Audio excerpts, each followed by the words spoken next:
生はゲームです。この国はすっかりダメになってしまいました。そこで今日は皆さんにちょっと殺し合いをしてもらいます。バトルロワイヤル。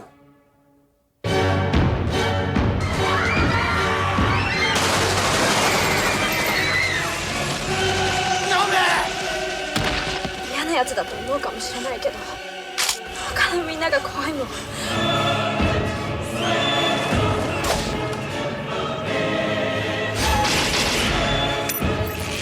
れだけは覚えとけ。みんなが必死になって戦って生き残る価値のある大人になりましょう。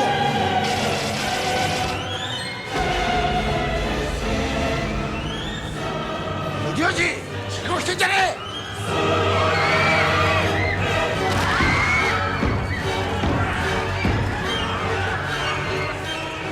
ごめんな、俺が殺しちゃ反則だよな。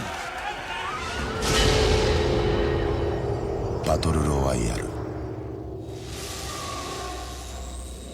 Hello, everyone, and welcome to our show, Heroic Purgatory, an Asian cinema podcast. Today, we'll be discussing Kinji Fukasaku's 2000 film, Battle Royale. My name is John, and with me, as always, is my co-host, Jason. How are you doing, Jason? I'm doing fine, John. How are you doing? I wish I could say a lot has changed since last time we talked, but not much has changed. Still working from home, still living with COVID and everything that it entails. Perhaps this podcast will be something like the COVID diaries. When an alien civilization sifts through the wreck of humanity's civilizations, they'll find our podcast and research how people lived. Yeah, and of course, I'm sure they'll get a lot of insight from us, especially from tonight's movie. All right, so we'll start with the section where we kind of talk about what we've been watching and reading over the past 2 weeks since last we spoke up. So why don't you start? In terms of, well, I haven't really been reading anything. I've given up on Bonfire of the Vanities for now. I've watched quite a few films. Taxi, the Jean-Luc Besson movie from the 90s. The French one? Yep. Yeah, I've seen all the entire series of that one.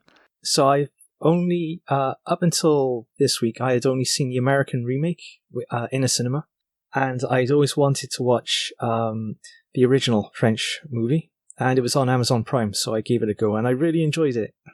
Yeah, I think, obviously I was too young for the first two, but I think, I'm pretty sure I watched the fourth one in the cinemas. I can't remember if I watched the third one in the cinemas. I was certainly too young for it. But yeah, I remember them. I think I haven't seen them recently. I'm worried that my opinion of them will diminish if I revisit them now, but I have very fond memories of them. Definitely the first one is really good. And it plays around with all those European stereotypes of French and Germans. I see. So it's very enjoyable, broadly funny. Another film that I watched was Grizzly Man by Werner Herzog, also on Amazon Prime. Have you heard of it? Oh yeah, I've seen it. You've seen it? I've seen most of Herzog's later documentaries, so that he made since he moved to the US. I can't say that I've seen all of them, but a good number of them I'm pretty sure I've seen. I haven't watched many of his documentaries, to be honest. I've watched his fiction work, such as Heart of Glass, Aguirre, Wrath of Gods, Fitzcarraldo, all the classics. But the documentaries are still new to me. Grizzly Man, this was my first time watching it, and it was quite a harrowing viewing, actually, because he sets up Timothy Treadwell as this really sympathetic character to begin with, and then Treadwell's this dreamer charmed by animals and living with bears. It seems magical, and then obviously there's the tragedy behind the story, and Herzog also strips away those early images and presents a man who's deeply disconnected from society. And other things that I've been watching are Battle Royale 1 and 2 for this podcast, and Japanese films from the New York Asian Film Festival. My week has been kind of the same, a little bit slower. I unfortunately I didn't have the time to watch films that I didn't have to. I like you, I followed the New York Asian Film Festival. I watched, Battle Royale and all the two films. I started. This was my third attempt at trying to read the Battle Royale novel, and we can discuss that later. I'm not sure if you've read it. Mm-hmm. But yeah, I read it last month. It was my third attempt, and this one I think is going to end like my previous 2 attempts. I'm not sure I'm going to be able to follow through with it. But we can talk about that later when we get into the movie. That's it for me. Like I said, it's been a slow week. I've been reading. I'm still reading sort of that biography that I was reading last time about science fiction, and I've started reading Alfred Bester's "The Stars, My Destination." It's an old novel, and I'm enjoying that quite a bit. But in terms of cinema, it's been a slow week.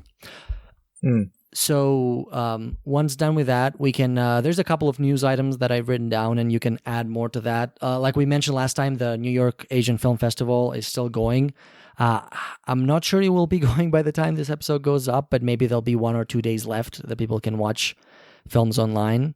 There is a news item related to what we conversed about last week. A well-known Hong Kong director died, I think the day after we recorded our episode last week, and that's Benny Chan. He was an acclaimed Hong Kong director, but he was particularly known for directing several Jackie Chan films. And lastly, of course, there's the Venice Film Festival that is either going on or is about to start soon. Do you have any news on that? Yeah, it started on September 2nd, and there are a handful of Asian films. In terms of features, there's one Japanese film, The Wife of a Spy by Kiyoshi Kurosawa. It's his first sort of historical drama, and it's set during the 1940s in Kobe and Manchuria, I believe. And it's actually a theatrical cut of an NHK drama, which aired in June of this year. There are there's one Hong Kong film, Love After Love by Anne Hui, and it has cinematography by Christopher Doyle, and that's set just before World War II in Hong Kong, and it has music by Ryuichi Sakamoto. Night in Paradise, which is a South Korean gangster film, and The Best Is Yet to Come, which comes from mainland China. I'm a little bit ashamed to admit this, but I haven't seen a single Anne Hui film. I know she's a very acclaimed director, and I'm familiar with her films by name and reputation, but it just hasn't happened yet. I must admit I haven't seen any of her films either. Okay, so I guess we can maybe pick one at some future date. So do you know if the festival is also going to be shown online, if there's any way to access it? I think this is a totally physical festival. I've seen social media posts of people in cinemas with some social distancing. That's brave of them. I guess I don't know. I was sort of expecting. I'm not surprised. I was expecting some resistance from the old guard to transitioning online.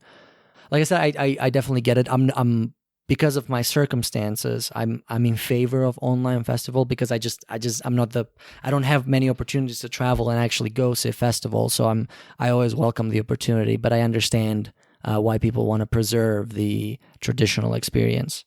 Major festivals coming up like Toronto and London are online. I think they're mixing online with physical events, but Venice has been strong in its response to COVID-19, and everybody's watching to see how it will unfold. All right. Is there any other news items that you would like to add? No, not at the moment. Yeah, we're not a news show, so that's understanding. I mean, the things we mentioned are just, things that come to our attention, but we're not necessarily obligated to comb the internet and find every little item of news out there. So I think this is enough. So I suppose that there's nothing left but to proceed to our discussion. And like I mentioned in the introduction, the film that we're talking about today is Kinji Fukasaku's final directorial effort, or complete directorial effort in the feature film department, and that is Battle Royale, based on a novel by Koshun Takami, released just the year before. And would you like to give us a plot summary, Jason? Okay. The movie takes place in a near-future dystopian Japan, following a major economic and social crisis that has caused unemployment to explode and the youth to revolt. As classrooms are abandoned and teachers face escalating violence, the Japanese government decide that the only way to control this new generation of disruptive teenagers is to issue the Battle Royale Act, an ultra-violent attempt to stop juvenile delinquency, whereby every year a random class of middle school children, that means 15-year-olds, are taken to a remote island and made to fight to the death until only one survivor is left. This survivor can then return to society. The film follows Class 3B of Shiroiwa Junior High as they go through the Battle Royale challenge. Well, we should mention the cast as well. So the titular roles are played, or the main roles are played by Tatsuya Fujiwara, who plays Shuya Nanahara, and Aki Maeda plays Noriko Nakagawa, his friend, quote unquote, love interest. And of course, there's some other child actors who some of them are more well known than others. You can maybe fill us in there since you're more familiar with the personalities of Japanese cinema. But one notable actor that I'm sure nobody would ever forget or mistake is Takeshi Kitano, who plays an aptly named character Kitano as their former teacher, the class's former teacher, who leaves the class but then returns to be in charge of the Battle Royale challenge.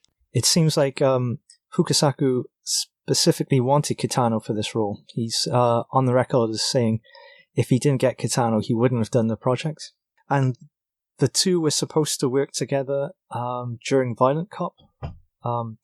So Fukasaku was meant to be the director. He wanted Kitano for an 8-week shoot, but Kitano was busy with TV projects. So Fukasaku had to drop out of Violent Cop, and Takeshi Kitano became the director, and that was his debut feature film.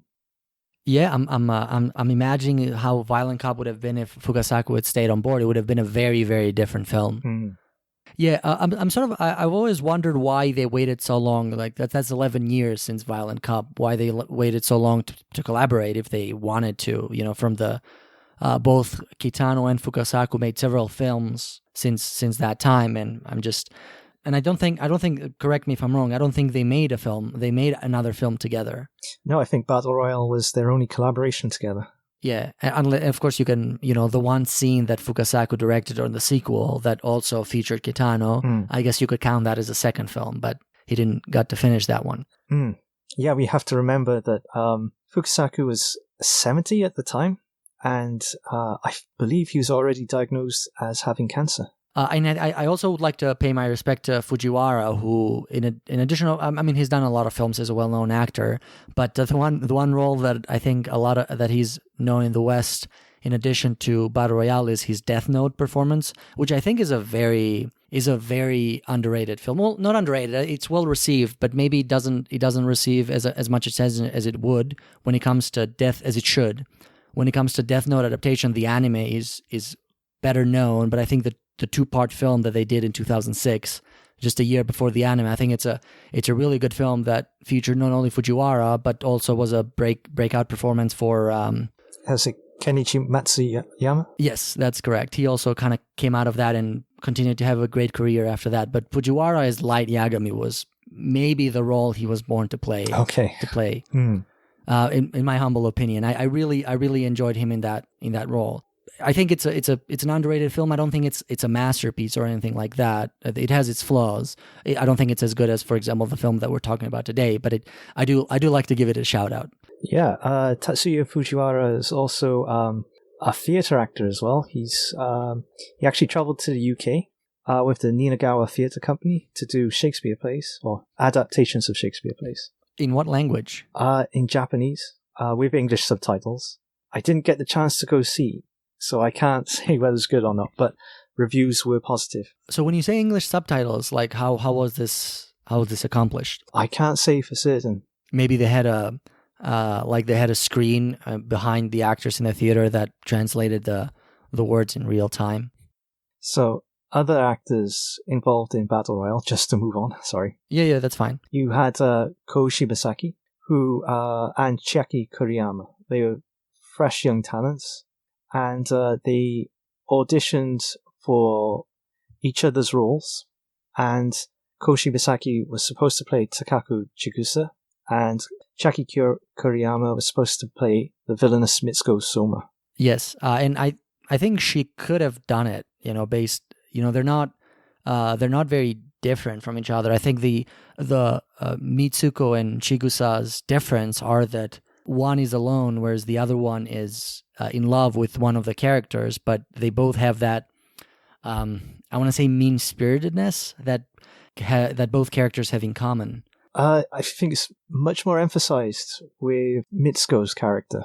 Yeah, she's very much, especially in the book, she's very much a loner, very much cold and calculating. Whereas Takako's character is much more aloof. Yes, she's more of wants things to happen their way, but she does not necessarily want to be alone in the process. And Mitsuko feels like she's alone, and she's unafraid to get her hands dirty. And I think and this is not a criticism. This is just an observation. Mitsuko is more of a manga or anime villain, whereas I think Takako Chigusa could be an actually a more realistic villain. I'm not saying she's a villain in the film, but I think her personality could very well be turned into sort of a villain with an interesting backstory. If there was a spin-off in some imaginary world or something like that. I see Mitsuko Soma as like an antecedent to Kanako from the world of Kanako, in the sense that these are both young women who are exposed to sexual abuse and violence from a young age, and it warps their personalities. That's true, and we should mention that we don't get that.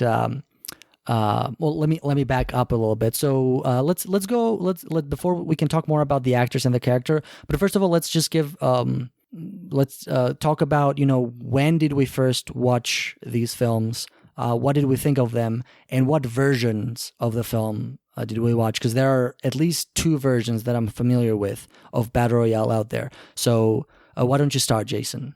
So in the UK, we got the original cut in about the year 2001, 2002, the Tartan release. And I was in high school at the time, and I bought it. I think I saw it on Japanorama or on the website Kung Fu Cult Cinema. I can't remember which. But I was around the same age as the protagonists, and I was probably sharing their feelings about the world. And I felt like the film was really exciting. It spoke to me about my concerns with life, living life to the full, and also maybe a creeping distrust of adults. And then I think a year later, when I was still in high school, I went to the cinema to see an extended cut. I can remember telling my business studies teacher, he asked what everybody's going to do later on in the day, and I said, I'm going to watch Battle Royale, and he asked me what it was about, and I said, Japanese school kids on an island, they're ordered to kill each other, and only one can leave. And everybody in the class was shocked. So my history of the film is almost identical to yours. I watched it when I was around the age of the characters in the film, and and it was also the original cut of the film. And that might have been actually the only time that I've seen the original cut. Since then, it's been much harder to find, and the extended cut has been much easier to find, at least, the places that I've looked. But I very much enjoyed it. It appealed to me. It appealed to my sense of rebellion that is very natural at that age. It appealed to my distrust of adults, to my I grew up in a very small, essentially a village, and sort of I've always when I was younger, the main goal that I had in life was to escape, and sort of the kids being trapped in that island. Sort of I identify with that feeling of being trapped in a very small space that I had to get out of. And sort of the film appealed to me in that regard. Since then, I've only seen. I might have seen the original edition maybe 1 or 2 more times, but since then I've only seen the special edition, and I have to say I'm a more of a fan of the original edition, at least as I remember it. I think the special editions add seeds that are interesting, that are I'm glad that they exist, that we can see to get more insight into the characters, and to bring it back to what you mentioned about what's her name, Mitsuko and her sexual abuse as a young child. That's a scene that's only available in the extended edition, correct? Yes. And that's interesting information, but I think in the whole film, I think that it's not necessary in the film as a whole, and some other scenes, like some of the basketball scenes, I think they look good, especially there's one shot where the ball goes backwards, travel is like a reverse. The film is shown in reverse. I think that's a very cool looking scene, but I don't think it really adds anything to the overall thing. I much prefer the contained story of the original cut, where it's very minimalistic, and you see the kids in the island, and whatever you get of their backstory is mostly through their interactions there. You don't see flashbacks, with very few exceptions. Yeah, I agree. I love the fact that it was a quick setup, on-screen text, the infamous video which gives all the rules, and Takeshi Kitano's quips during the briefing, and then it's like boom, boom, boom, boom, a series of scenes that you feel like you're in the kids' situation. There's all this chaos going on around you, and you're trying to get your head into the game, and you don't know who's going to betray who, and it just puts you in that world with the kids. Yeah, absolutely. That's also because it works as an allegory better that way. And here's my take on it. You can make arguments of terrible dictatorships around the world, but I think most people would agree with that something like Battle Royale, like where adults putting children in an island to fight to the death for years. I don't see. I find that an entirely implausible scenario, and I think it works so great because it works as an allegory, as a metaphor. The film does not attempt to try it into the real world and try to give a justification of how something like this could really happen. It doesn't bother with any of that, and I think the extra scenes in the special edition, not all of them, but some of them do try to give that justification, and especially the novel builds an entire world.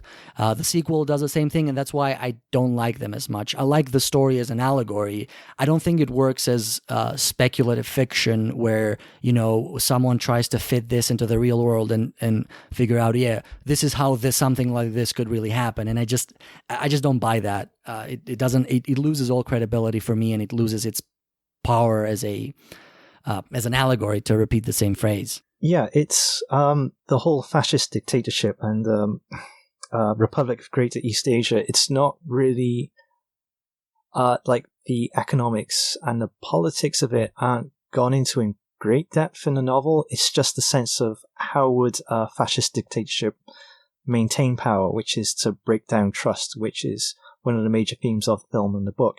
And the book benefits from its length by allowing longer backstories and setups for the characters, so we understand their motivations, and then putting the characters in various places for betrayals and fights to happen, so we can really get immersed in that theme of trust and betrayal. So, since we already mentioned the book, you've read the book? I've read quite a bit of it, but not a lot. I've read maybe 20 chapters, and this is okay. So first of all, let me just be honest and say the reason why I have been discouraged for a book, at least initially, was because of its size. It's a huge book, and I remember seeing it in a bookstore one time, and I can't remember if it was a bookstore or a library, but it doesn't matter. I was a big fan of the movie, then I see the book and I saw the size of it and say, no, and never mind, some other time maybe. And then I picked up an audiobook, and that's what I'm doing now as well, and started listening to it. I think I got about 20 chapters, and it just wasn't for me. It's not only that I like you said, the book does really go into detail about how the Greater Republic of East Asia works, and how the relationship between the students involved in great detail. But to be frank, that sort of thing didn't interest me. Like I didn't care about, the Republic of Greater East Asia. I cared about the dynamics within the Battle Royale challenge. And another thing that bothered me about the book is, and this could be a virtue of the translation, but I thought it was very weakly written. I thought it was full of info dumps and just meandering of the prose into, I have a hard time describing it, but like when you're having a thought and you're talking about something, then you remember something else and you start talking about something else, and then you go back to the original point, and then you meander into a different direction. I thought the book had a lot of those. The prose was a lot of like that, and I just couldn't. I couldn't keep my attention. I know a lot of people love the book, so I'm not saying that is a definitive review, but so feel free to prove me wrong or state your disagreement. Yeah, I found the writing of the book really easy to get into. It's got a casual tone, and The characters, because I'd seen them in the film and I could put like faces to names and I could imagine the action, it helped propel me through the novel very quickly. And even though I knew what had happened in the movie, I still found the book a thrilling read, especially when I was trying to see where the film diverged from it. In terms of the quality of the writing, I thought it was solid. It was good. The descriptions of the violence were very bloody and brutal, and the characterization was okay. We're dealing with archetypes. I preferred the much neater version of the film. Could be just perception. Maybe, this is definitely happens. You read one chapter, you form a negative opinion, and then the rest of the book is just, you can't help but view it in that preformed opinion of it. But I found the violence in the book not only graphic, at least as far as I read, but I thought it was slightly more sadistic. Oh, definitely. Than the film was. Definitely, especially with Chigusa's kill. Yeah, and that also rubbed me the wrong way. And I thought the same thing of the second film too. The second film was way more sadistic, I think, than the first film. The first film, the deaths feel a lot more like a tragic inevitability than just a sadistic consequence of the story demands that they die, so they die. I thought the entire second film, I felt like it was like that, but the first film, not at all. It didn't. I mean, there's a lot of violence and there's a lot of sadistic characters within the film, but I didn't get that impression from the directors, whereas I did get that from the novel. I felt like the author was trying to was delving into that kind of territory. I suppose it shows sort of depth of violence and the fear of actually trusting someone. If you've got that depth of violence there, do you trust someone? Yeah, absolutely. And I think the film does a great job of conveying that, even in its short runtime. I liked the novel in that regards because we had longer to set up characters and because we had those backstories where you had flashbacks to a time when, for example, Mimura was betrayed by one of his friends. It made the tragedy of Mimura's actions hit home a lot harder, whereas in the film, his gang is together and complete and we don't get any of that backstory. And I can agree. I can understand people who like extensive character development and extensive world building appreciate the book. It's never been in my wheelhouse. I'm much more a fan of concise stories. If you can get the same information conveyed in one paragraph versus 5 pages, I'm much more a fan of getting the one paragraph way, even if the prose is denser and maybe a little harder to read. I predominantly read short stories and short fiction novellas, short novels. I'm not a fan of giant books with epic stories or series or anything like that. So that's just going to be my own personal preferences, but still I couldn't help but feel, yes, you're right, the you get a lot more characterization, and again I'm only about 10% in or 15% into the book, but I always felt like, yes, I could have gotten the same information about this character in less time than what you're giving me, and that's part of my complaint of the book. It's not that I didn't enjoy the characterization, I just thought that it could have done it in a more concise way. Yeah. Horses for courses. But actually, you having said that makes me feel like I prefer the original cut of the movie compared to the extended version because it is so concise. And we get to the point very quickly. And it's just relentless and fast. And it makes a much more enjoyable and action-packed experience with no digressions. Since you've read it, would you like to point out some differences between the film and the book? Some of the main things that stand out. You already did mention the characterization is a lot more extensive in the novel. Some of the character deaths are more impactful, but what are some plot differences between the two? Well, yeah, the kill list is mostly the same order. But with the book, we get more details about who is killed and their thought process up to that point. The biggest change that I like was Kinpatsu Sakamochi, Takeshi Kitano's character. I felt like the film humanized him and made him sympathetic a lot more. And whereas in the book, he was too much of a cartoon character. Kiriyama, who is played by, Masanobu Ando. He's like the silent killer, goes around with the Uzi, gunning down people. He's leader of a gang in the book, and he betrays his gang. There's a lot of build up to that moment, and I felt that that was again for the theme of betrayal, and I preferred the film version, a sort of psychotic, demonic killer, and you see that in the imagery when he has the showdown with Kawada. Oh yeah, in the fire. Yeah, and I think he's gone blind at that point. He's got blood running down his from his eyes, so he's very ghastly. And Mitsuko Soma's backstory is very tragic, and it goes into much more depth. And I think it humanizes her a bit more. Apart from that, we've got the ending, which is different as well, in terms of how the characters confront the teacher. So, do the same people survive at the end in the book? Yeah, the same people survive, but it's a different method, shall we say. So, I mean, maybe we shouldn't spoil it for people who actually want to read the book. Just tell me this: does the teacher die in the same? Oh, do they go through the same stunt of the teacher dying, then getting up to answer the phone to his daughter?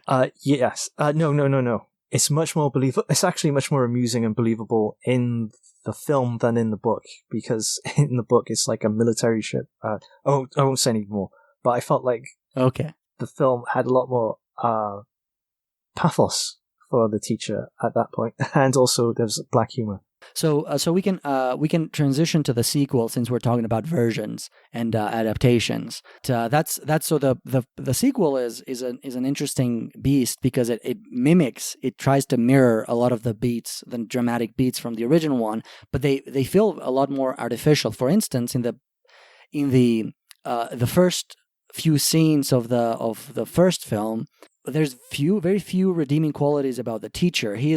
He's portrayed as, just a guy who's out to get the students. He feels resentful towards them, and he just wants them to die. And you slowly see his transformation, and he becomes a lot more human and a lot more likable by the end of the film. The teacher in the second film pretty much follows the same arc, but at least for me, did not feel believable at all. It felt like very cartoony. It felt like it was just...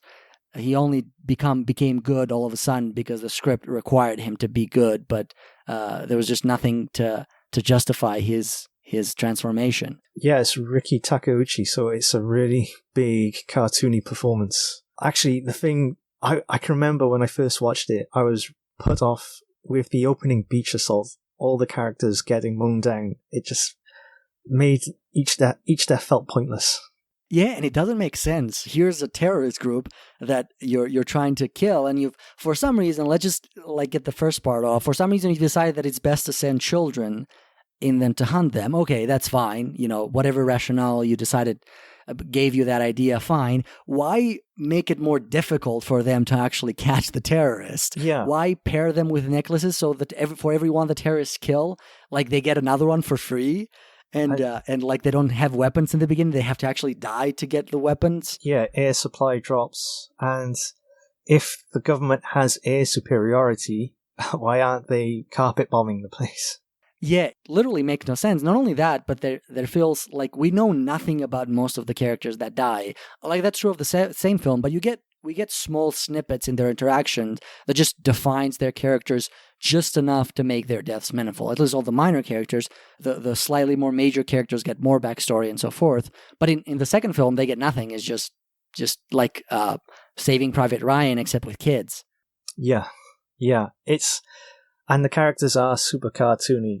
You've got the jocks and the rockers, and it felt like too much of a stereotype, whereas the kids in the first film feel more real.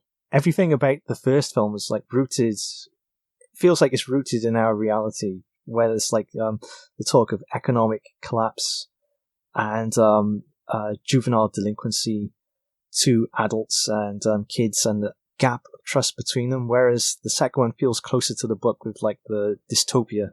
Yeah, and the second film definitely has something for America. It's not even subtle. They almost, without stating it, they almost endorse the 9/11 attacks, which are at least shown twice. Not exactly. There's supposedly it's another terrorist attack that happened in Tokyo, I think. with more than 2 towers falling, but it's essentially meant to represent 9/11. Yeah, and there's a lot of talk about how America's bombed so many countries. And it's interesting hearing, seeing this content in other films, but like, again, it's cartoony. There's not much insight into it. Yeah, and it doesn't. There's also something weird about the beginning of the film. The first time they mention, they do say America specifically, like when they list a number of countries where like this is the countries that America has bombed. But then later they don't call it by name. They say that country, which makes no sense to me. I don't know why they chicken out. Like what was? I don't know if you have an explanation for that choice. I don't know either, but it was made during the War on Terror and the invasion of Iraq and Afghanistan, so it's definitely a film of its time period. Yeah, I wonder if, they like, obviously there's who knows how many days apart from either scene, and maybe the actors chickened out for that scene and say, you know what, we don't want to antagonize America again, so why don't we call it that country? Well, Battle Royale wasn't released in America at that time, and was there the expectation at some point in the future that it would be released, so they don't want to go too far with the criticism? And I wonder who made that decision, if it was the actors or the filmmakers. The first Battle Royale was not released in America, not because there was not an American market for it. It's just the production company behind it was too scared to release it in America or anywhere else, I think.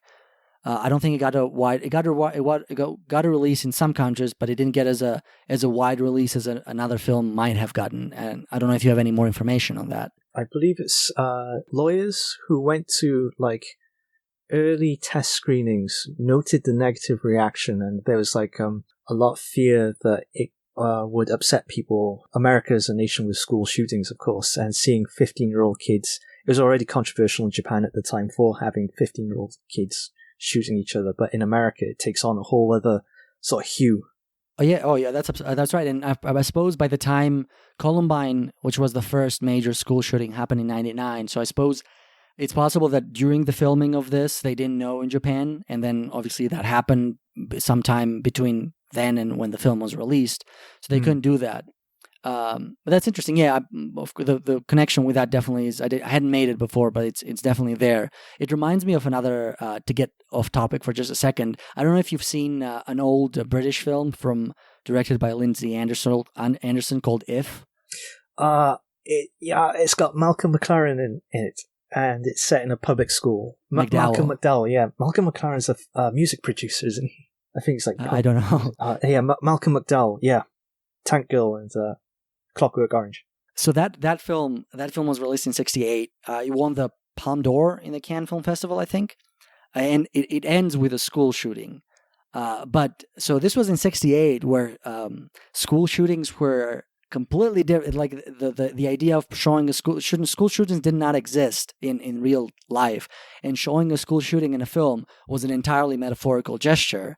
But the perception of that film completely changed post Columbine, where school shootings became in reality, at least in the U.S. So I just find it interesting how that is, because I don't think in going back to Battle Royale, I don't think they thought of school shootings when they were making the film. They certainly didn't think of it when Koshun Takami was writing it. No, he wrote it in '96, I believe, and during the late '90s, there was I don't think he thought of it specifically, but when the filmmakers came to make Battle Royale, they rooted it in our reality, because at that time, Japan was going through an economic depression after the burst of the bubble, and people struggling financially, and adults were losing jobs and their status, and their kids were growing up watching this. And there's also a spike in youth crime, some really horrendous crimes took place. So I think the filmmakers took that and put it into the film, and I think that makes that basis in our reality makes the film hit a lot harder than the book, which is like an alternate history. Yeah, and sort of that what makes me think that Fukasaku was not like in many of his other adaptations, he was not so much interested in the source material as he was in using the ideas of the source material to tell the story that he was interested in telling. particularly relating it to his youth in the munitions factory when he was a kid employed in a munitions factory during World War II. Yeah, and that munitions factory suffered a lot of bombings, and I believe he stated in a couple of interviews that he and his friends had to hide underneath corpses and get rid of the bodies. Yeah, so I've heard different accounts where one he stated that they had to protect themselves during the bombings beneath corpses. Another one's that they had to bury the corpses. Probably both are true. Yeah, it seems like Kinji Fukasaku wanted to relay that wartime experience to a younger generation, and his son Kenta introduced him to the book, and so Kinji could use that book to give his experiences to teenagers in the 2000s. You did mention about crimes by the youth. This film deals with a few common themes that I found them to be relatively well used or common in Japanese media, and that one of them is juvenile delinquency, and another one is mistrust of adults. And it's funny because I can't think of any other examples off the top of my head, but I think we both agree that those are common tropes or archetypes used in Japanese media, whether it is in film, literature, anime, or manga. Do you know why those themes persist so much in Japanese culture? So it is a common theme in Japanese cinema.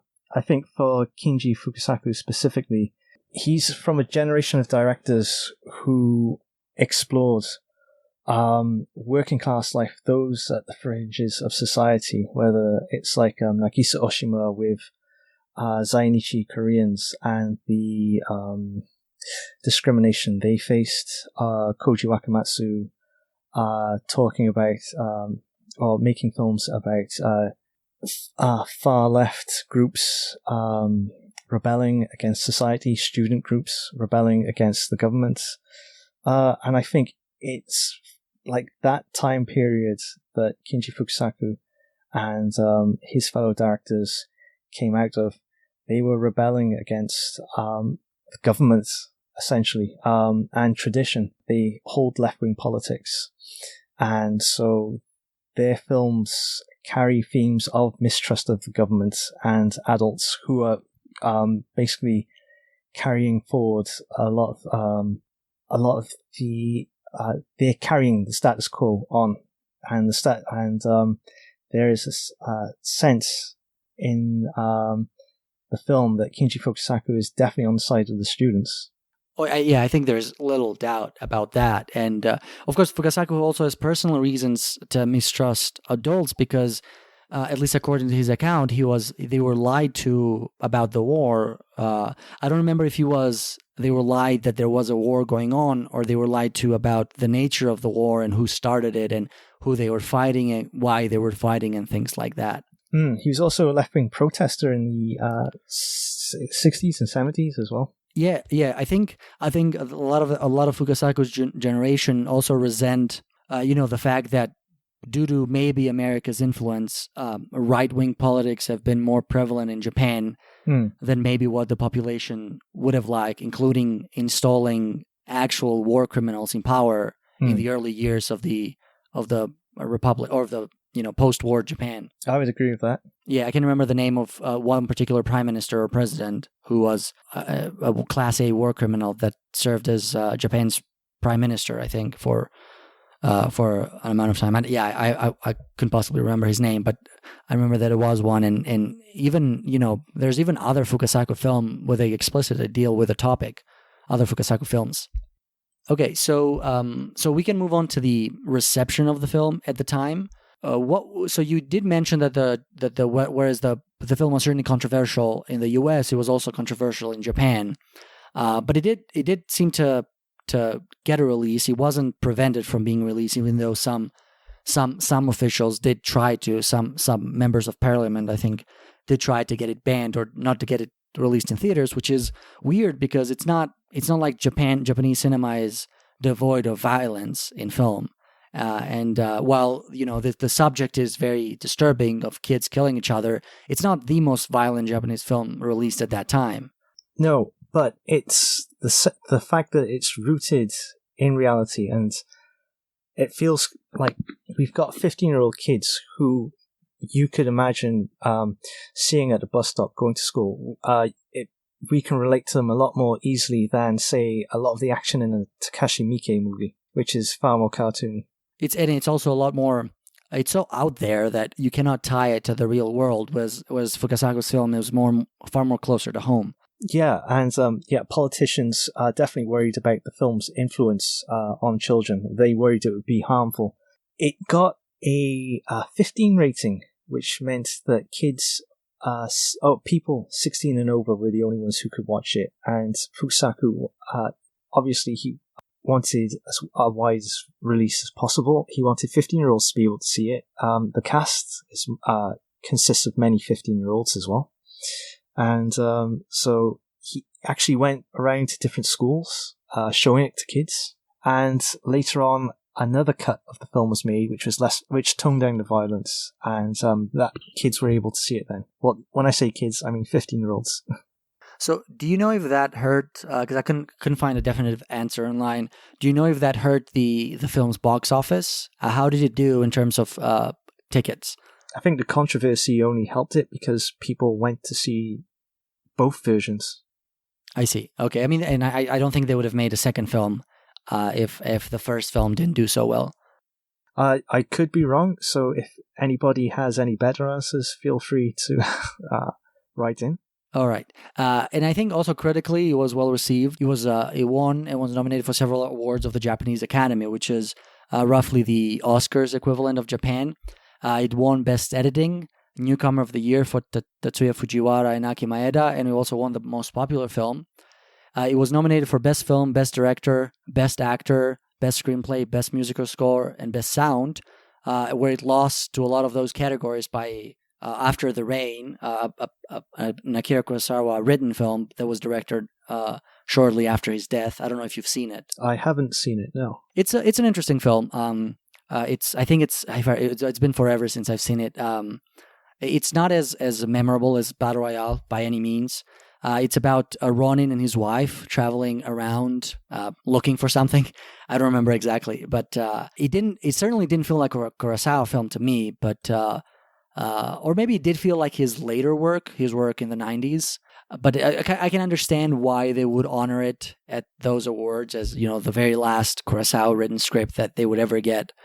For most categories, it lost to that. To Best Director, it lost to Junji Sakamoto, who directed Face. I have not seen that one. I don't know if you have. I haven't seen it, but I've read reviews and they're very positive. Same here, yeah. But it's still, even the nominations for Battle Royale show that at least he was appreciated by the critical community at the time. And it's had a long shadow. I think it was Kinji Fukasaku's 60th film. And it's been described as the last sort of big entertainment film that provokes society. So his desire to get people to think of a wartime experience, especially for teenagers, has paid off. And it's well known, a lot better known than other films made in the year 2000, I'd say.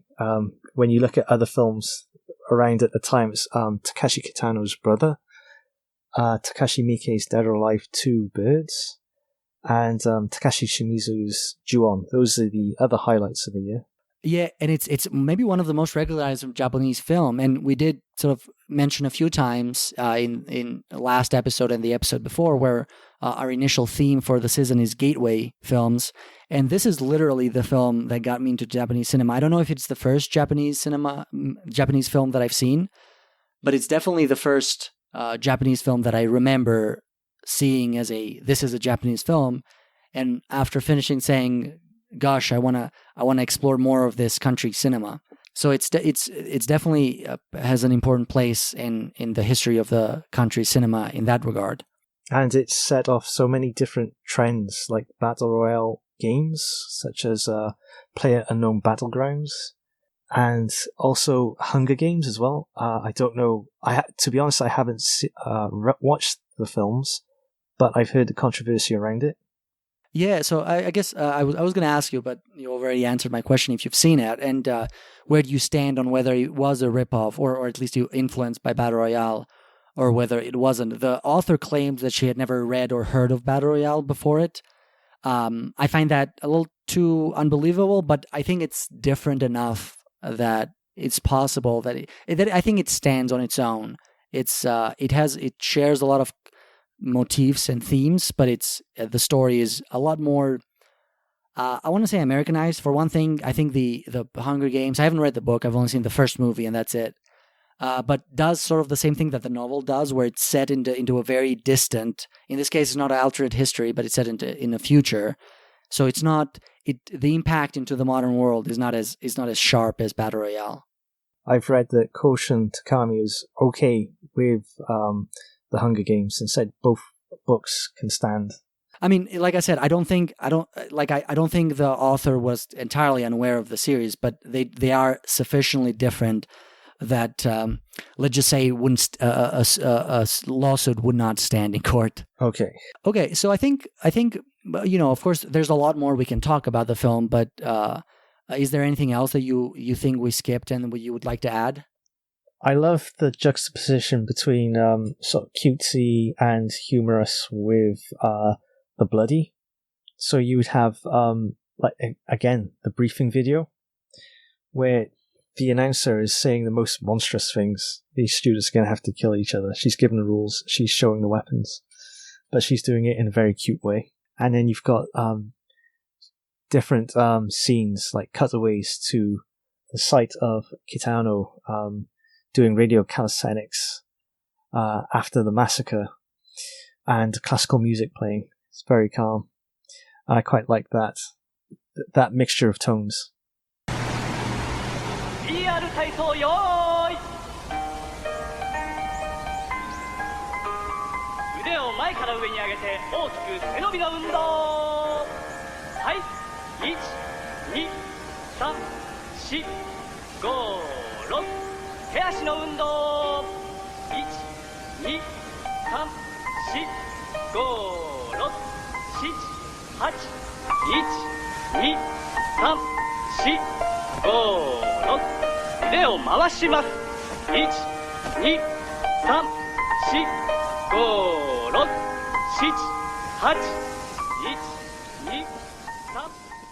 Yeah, I agree. And to follow up on that, I remember having an argument with someone who claimed that the film was cheesy because he said every student, when they die, they just confess their crushes.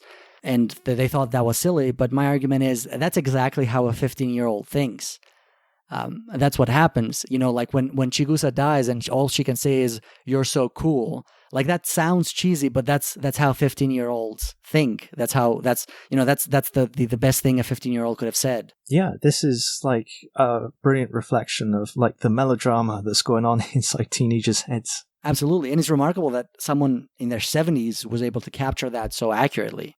Yeah. There's actually there's a video of the making of the movie with Kinji Fukasaku and his cast going to the island. It's on YouTube, and it seems like everybody had so much fun. Even though he's in his 70s, he's roaring around the set, and he's shouting, and he's laughing, and he's poking his tongue out, and he's showing the kids how to act by flinging props around, and everybody's getting into it. There's always a smile on everybody's faces, so it seems like he's a lot of fun to work with. Yeah, and especially considering that he probably had cancer at that time, I think. Yeah, no, I absolutely. I think this is a great film. We did give ratings to our last film, and for this one, for me, it's an absolute 5 out of 5. Yeah, absolutely, 5 out of 5. It nails the sort of social critiques, and you care about the characters. The actors imbue them with some sort of life. And the action is fast, clear, and concise. Sometimes it doesn't even worry about geography because, like, a person could be jumping out of a window and then in the next cut they're running along a beach. It's enjoyable from start to finish, and it really puts you in the world of these teenagers. It's just chaos and you're trying to keep up with it. And with Kinji Fukasaku's camera work, which is all swirling and a dynamic and action-packed, it's such a great viewing. My only criticism of this film, or my main criticism, which is not really a criticism, but I have to say it is, that I think this film has unfairly overshadowed the rest of Fukasaku's career. It's often the only Fukasaku film that is discussed outside the US, outside Japan, as the only Fukasaku film that people are aware of. And I think that's almost criminal, because his filmography is so great and so diverse and so worthy of exploring. But people often stop at Battle Royale. And that's my only gripe with this film. But otherwise, I think it's great. Yeah, you're a Fukasaku fan, aren't you? Absolutely, yeah. So he was kind of like, what is your favorite Fukasaku film? Oh, I'd have to say is one that he did in 1972, I believe. It's called Under the Flag of the Rising Sun. Okay. And it's a movie that he did. It's about a World War II widow trying to prove that her husband was not a deserter. Oh. And it has a very experimental flashback approach to the technique. Okay. And after that, I would have to say it's his Yakuza quintology, the Yakuza paper, or Battles Without Honor and Humanity. And I would probably put Battle Royale as third in my list of rating of Fukasaku films. Okay. For the longest time, Battle Royale was my favorite, but I watched Violent Panic a few years ago, and I had so much fun with that film. What year was that? A Violent Panic, I'm going to have to check, but it's like the one with all the cars, and it's like a big destruction derby. I might not have seen that. Violent Panic is 1976. Violent Panic, The Big Crash. Yeah, one of his most prolific. The 70s were his most prolific time, so he had a lot of films. Also, I'm going to watch Fall Guy. Have you seen Fall Guy? Oh yeah, I think it's a film that you have to approach it with a Senator mentality. You have to kind of like, have you seen Starship Troopers? Yes. Paul Verhoeven. So Starship Troopers, you have to sort of, you perceive it differently when you look at it as an action film, and differently when you look at it as a satire. And I think the same thing holds for Fall Guy. Fall Guy is a very silly comedy when you look at it as a comedy, but it takes on a completely different meaning if you look at it as a satire of the film industry. And I actually reviewed it for V Cinema, so everyone can check that out if they want to. Okay, I'll definitely search out your review. Yeah, but it's definitely a worthy film. It's not. It doesn't. Well, of course, Fukasaku was a very diverse director, so he directed all sorts of films. But for Fall Guy is not the first thing that comes to mind when someone thinks of Fukasaku. Okay, and how about Graveyard of Honor? That's the Yakuza film. I don't think I've seen that one as well. That came out in 1971. It's one of his better known films. I have it. I just have not gotten around to it. So do you think that the sequel would have been a lot better if Kinji Fukasaku had directed it? Because the script was already written, presumably, and I don't think, just judging from the final film, unless there were major changes, I don't know that the script was on par even before even just looking them, just the stories on paper. I don't think it was on par with the first film either. No, I think a lot of the issues with the film come from the script. Okay. Yeah, so it would be interesting just to see how, if Fukasaku would have been able to save it at all, or if it would just have been maybe not as bad, but still pale in comparison to the first film. I felt like the direction echoed his style at points, especially at the beginning where Riki Takeuchi's giving the briefing. Like you said, it's a beat by beat replication of the first film. A lot of it is, yeah, I think so. And I even gave it the benefit of the doubt. So I hadn't seen the first film in a while. And so I said, you know what, I'm going to watch the sequel first. So my opinion of it is not tainted by the first film, because I know it's not going to be as good as the first. It's just that was a given. But I said maybe judged on its own, it's okay. And no, even judged on its own, it's pretty terrible, pretty aggravating, pretty nonsensical. A lot of action. If you're in for mindless action, I guess it does that, but definitely not a good film. Yeah, I think I would agree. Yeah. So you said you've only seen one Kenta Fukasaku film. I was wondering, because I've read, I haven't seen any of his directorial efforts after this, but I've read that some of them have received better reviews than Battle Royale 2. So I was wondering if you had any experience of that. No, the only one I watched was X-Cross, and I'm going to have to look it up. Kenta... Now, I think Ko Shibasaki is in that one. It's a horror movie. It was released on DVD in the UK, and I picked it up. He also did Yo-Yo Girl Cop. Okay, I haven't watched that one. No, she's not in it. No, nobody. He did a bunch. Yeah. Yeah, nobody from. I don't think anybody from Battle Royale was in X-Cross. Okay. Yeah, X-Cross is the only one. It's a goofy horror movie. That's about it. I watched it many years ago, and I haven't watched it since. Okay. Also, final. So I've got the impression that you play a little bit more video games than I do. So after. Again, I'm just speculating. Feel free to correct me if that's not the case. It's true. But okay. I mean, my video game time is almost non-existent. So even if you play a little bit, that's still more than me. But Fukasaku, so Battle Royale was his final complete feature film, but he also directed a video game after that, Clock Tower 3. I was wondering if you've ever played it or if you know anything about it. I've watched a Let's Play with Super Best Friends on YouTube a couple of times, and it's enjoyable. It's a survival horror game where a schoolgirl is transported to 1940s London during the Blitz, and she has to run away from like a time-traveling killer with a giant mallet who's chasing after her. And it's got plenty of explosive action scenes in it. The Clock Tower series, basically, you're running away from someone with like giant scissors or a giant mallet, and you're trying to find places to hide or ways to dodge him. And it's held in affection by video game players who know of it, especially those who love Japanese games.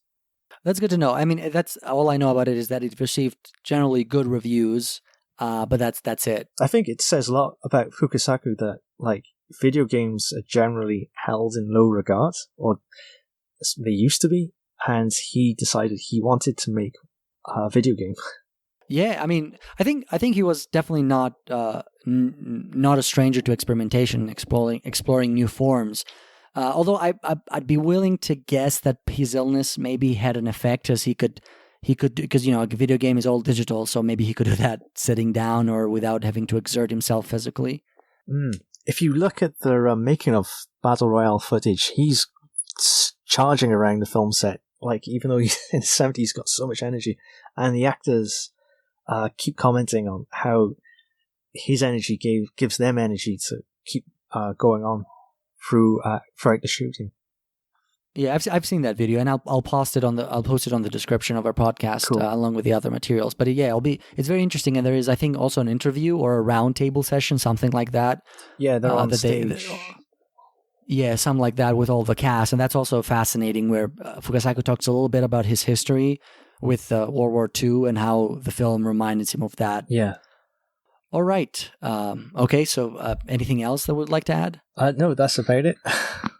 Yeah, like I'm. As soon as we finish, I'm gonna say, "Oh, damn! Well, we should have talked about that too as well." So that's always happened, and we're still learning. So yeah, hopefully people will not be too harsh on us, and hopefully we'll get better at coming up of being more fluent about these things. But I guess it's fine to make mistakes in the beginning. All right, this was the second episode of our show, Heroic Purgatory, an Asian cinema podcast.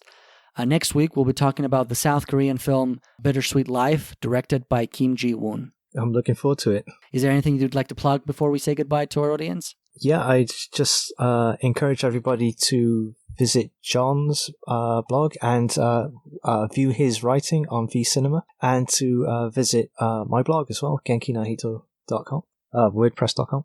Yes, and I'll put all that in the description and our Twitter handles as well. Mm-hmm. And until next time, I hope everybody stays safe, and hopefully they watch the movies that we talked about or recommend. Yeah, please enjoy.